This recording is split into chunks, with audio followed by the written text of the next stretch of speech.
Fala galera, sejam muito bem-vindos à coletiva do Tidico. São Paulo acabou de ser eliminado pro Flamengo na Copa do Brasil. Eu nunca vi tamanho conformismo. Nunca tinha visto uma eliminação desse jeito pelo São Paulo. Já vi Tadieres, Mirassol, Defensa e Justiça, Lanús, né? Coisas ridículas. Vexames, eliminações vergonhosas, humilhantes que nós tivemos, mas tava tentando ganhar, mesmo que jogando horrorosamente, tentando ganhar, brigando. Eu nunca vi, eu nunca vi o São Paulo conformado com a derrota. Nunca vi o São Paulo entrar em campo e ser eliminado e a gente ali ser nocauteado em pé. Eu nunca vi isso que aconteceu contra o Flamengo. Pra mim, isso é atestar a pequenez, a incompetência. Pra mim, isso é simplesmente inadmissível. Nós vimos um segundo jogo contra o Flamengo, que o Flamengo ali, talvez, eu acredito também que tenha jogado com o placar debaixo do braço. Não vamos, nem precisamos nos esforçar muito, porque o primeiro jogo no Morumbi já tinha sido entregue, né? O primeiro jogo, que vale lembrar que o primeiro jogo nós entramos com o Luciano no banco e com o Igor Gomes titular, coisa que nós tentamos avisar o Rogério, coisa que nós imploramos, né? A torcida no estádio, uma torcida que só apoiou, uma torcida que basicamente tem carregado o time, não só nessa temporada, mas em várias outras, que só apoia o time, tendo que vaiar o Igor Gomes várias vezes, porque o técnico não consegue enxergar o básico, não consegue enxergar o óbvio, né? Vimos cara igual o Luciano não jogar no banco. Ele fala que nós sabemos que o Rogério não gosta de pôr Patrick, Luciano e Caleri, que ele prefere pôr o Igor Gomes ali no meio de campo. Só não colocou porque a torcida caiu de pau em cima. Porque a torcida teve que intervir. Eu não acho que o técnico tem que ouvir torcida, eu acho que nem a diretoria. Só que era uma coisa unânime. O Igor Gomes é uma coisa unânime. Como o Nestor, todo mundo sabe que não pode jogar.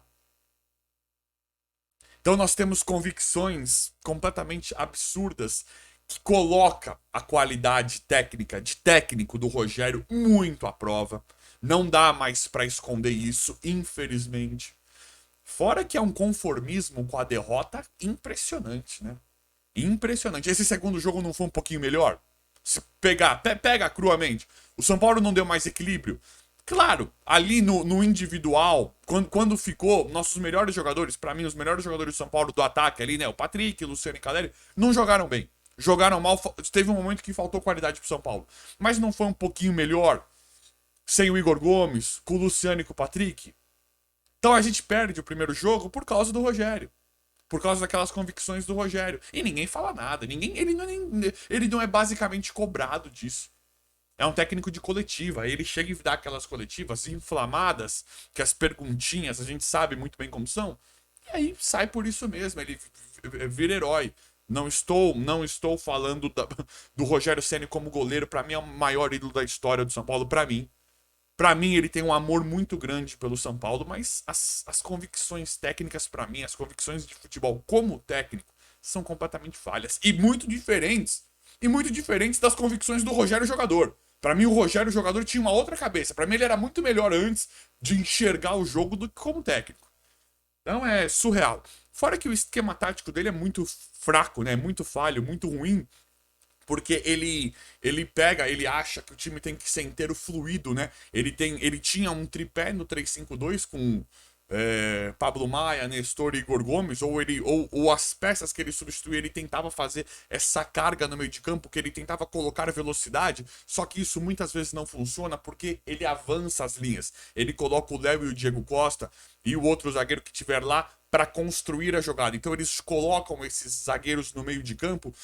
Quando você coloca esses zagueiros no meio de campo, você começa a empurrar o time adversário para trás. Quando você começa a empurrar, fica sem espaço para Luciano e para Caleri ou para qualquer atacante que estiver lá. Você não tem uma criação, você não tem um drible, você não tem um passe genial no meio de campo, porque você acha que não precisa dessa tal criação. Você põe os zagueiros do seu time para empurrar, né? Já logo na última linha você começa a empurrar o outro time, faltando espaço pros jogadores, pros jogadores mais habilidosos, né, que são os atacantes, os meias atacantes, se sobressaírem. Então, falta espaço pro Luciano, pro Caleri, porque o time inteiro já tá porque o time inteiro já tá se defendendo. Então, é uma convicção, é uma tática falha, é uma convicção ruim, é uma percepção, é uma tática, é uma forma de jogar fraca. Tenta jogar no contra-ataque. Nós sabemos que o Rigoni foi um cara que não teve nem chance com o Rogério, que era um cara que era bom de contra-ataque. Quando o time jogava para trás, quando ele colocava uma carga maior no meio de campo defensiva, quando sobrava uma bola, o Rigoni era muito efetivo. Rigoni ele era um cara que se fazia muito necessário para o São Paulo. Então é para mim o Rogério ele acho que dá para fazer um paralelo muito grande com a situação dele no Flamengo, que ganhou o Campeonato Brasileiro e mesmo assim foi demitido, porque a gente vê que o futebol não acontece, vê que as convicções dele são muito ruins, né? Ele fala dessa posse de bola, dessa da posse de bola, do volume de jogo, dos chutes a gols e claramente não tá funcionando. Isso é um sintoma do São Paulo. Ficar com a maior posse de bola, bastante finalizações raramente efetivas e a derrota eminente. Então é muito, muito ruim isso.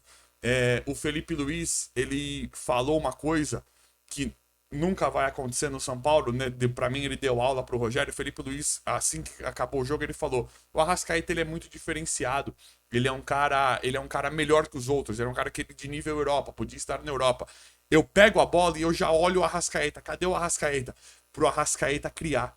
É claro que o São Paulo não tem um Arrascaeta, né? Mas nós temos o Nicão, que é um jogador ali pior que o Arrascaeta. Não dá nem pra comparar, eu concordo. Mas nós temos o Nicão, o Patrick, André Anderson, caras com o perfil ali relativamente parecido. É um meia, não, nenhum deles, pra mim, tem a qualidade do Arrascaeta, mas a gente tenta olhar para esses caras no São Paulo porque são os meias que teriam.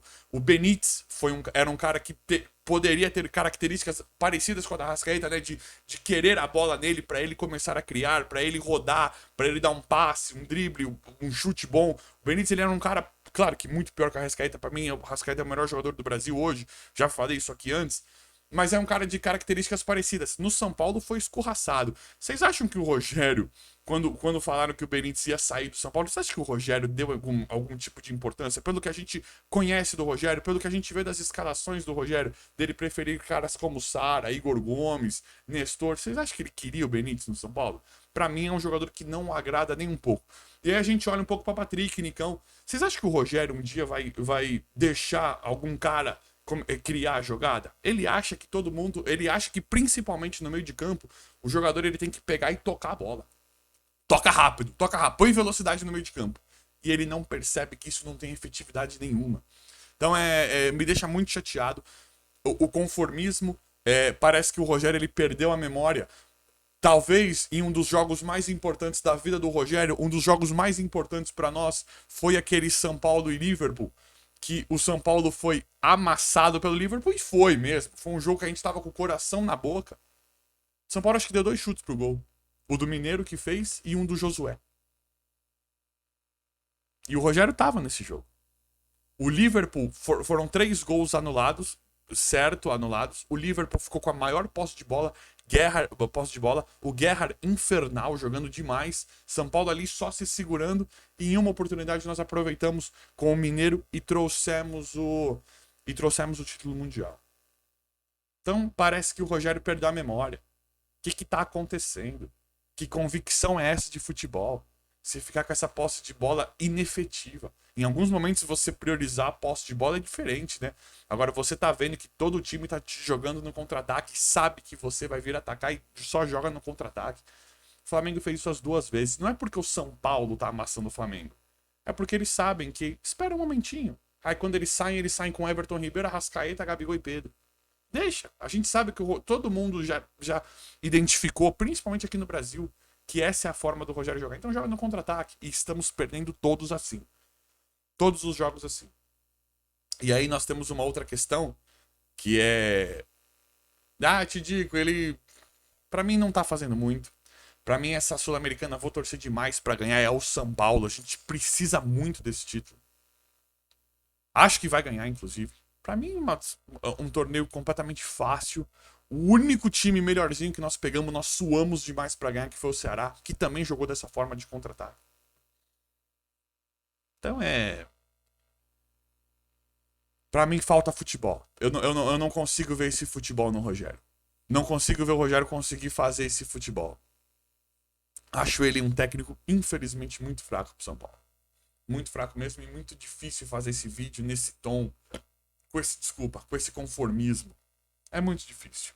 E nós temos outra situação, né, que é uma das coisas mais ridículas, mais preocupantes também, que é o fator Andrés Colorado, né?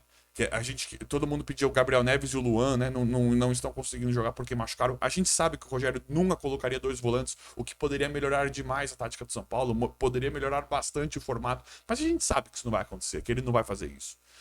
Mas é preocupante porque o Pablo Maia será que não ficou claro pra ninguém que o Pablo Maia não é marcador? Se você colocar o Pablo Maia em campo, talvez você tenha que colocar um outro cara mais recuado com ele.